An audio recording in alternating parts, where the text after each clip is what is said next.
on to talking a little bit more about elections. Yes.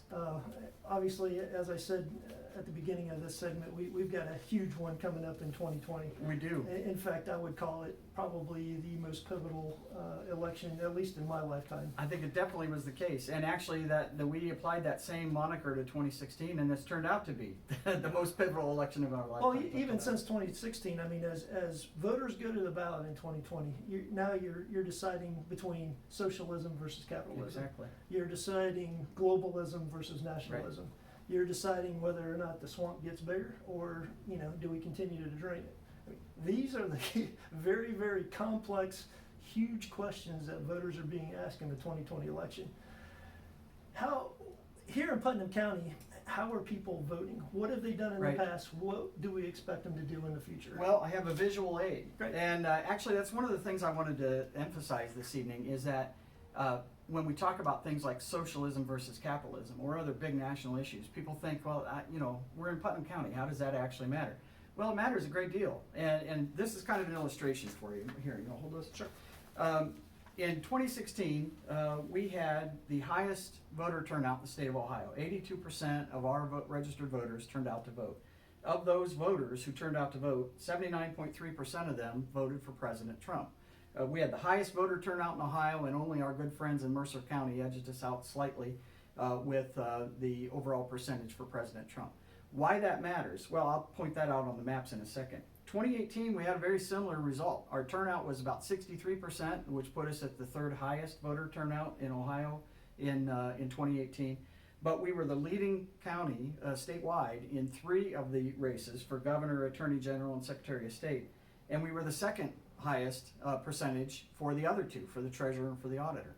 And that matters because what I want to show you on these maps, I asked Tom to prepare for me just to kind of give you a visual representation. You have counties like Putnam. We don't have a whole lot of people, but we have a whole lot of Republicans. And that actually is the key. If you look at that sea of red throughout Ohio, we have to offset votes from Franklin County. We have to offset votes from Cuyahoga County. We have to offset votes from Hamilton County. And so we take, even though we have fewer people living in Putnam County, our voting percentages are so much higher that when you aggregate our votes and you combine them with all these red areas, all these areas that voted Republican in 2016, now you're talking about winning margins. And in many cases, in areas of Ohio along the river and a few other spots here, those counties flipped from Obama voters, consistent Obama voters, to Trump voters in the last election. That was the margin for the president. We took Ohio from a win for Barack Obama of about 110,000 votes, give or take, in his last election, to a win by the president of more than 450,000 votes, a swing of 500,000 votes, which is almost unheard of. And that trend is continuing. And actually, I wanted to point out Putnam County in particular, because you don't see any blue in Putnam County. That little blotch of blue down there is a few precincts in Lima. And you'll notice how red the rest of the county is. That describes voting intensity. So we're seeing that pattern across the county. We still have room to pick up some additional Republican votes in Putnam County. But as we combine them with other counties doing the same thing, now we become the force in Republican politics in Ohio. Go back to your Ohio map for a second, and I'm going to pull up your whiteboard here. Yep. That 2016 number, the Trump turnout, 79.3%. If we have a motivated voter base here in Putnam County in 2020, and that 79 goes to 81, 82. Oh, of course, yeah. What's that mean to that? I think at least in terms of deepening the red here, but where you'll start to see real impact is in these lighter shaded red areas. The blue areas are still going to wind up being blue. But if you get that kind of turnout, if even a marginal increase in turnout means thousands and thousands of additional votes in those other areas of the state, that's really critical. And when we talk about that in terms of 2020, we all think about the presidential race. But honestly, where that really matters is in the races for the state Supreme Court and for the other judicial races throughout the state. The state Supreme Court in 2018 was a real problem for us because we lost 2 seats. 2 Republican justices lost their elections to Democrats. If we lose 2 more, we lose control of the Ohio Supreme Court, and we can't allow that to happen. The Ohio Supreme Court is the first court that most appellate cases are going to wind up at in Ohio, and the vast majority of those will never go any farther than that.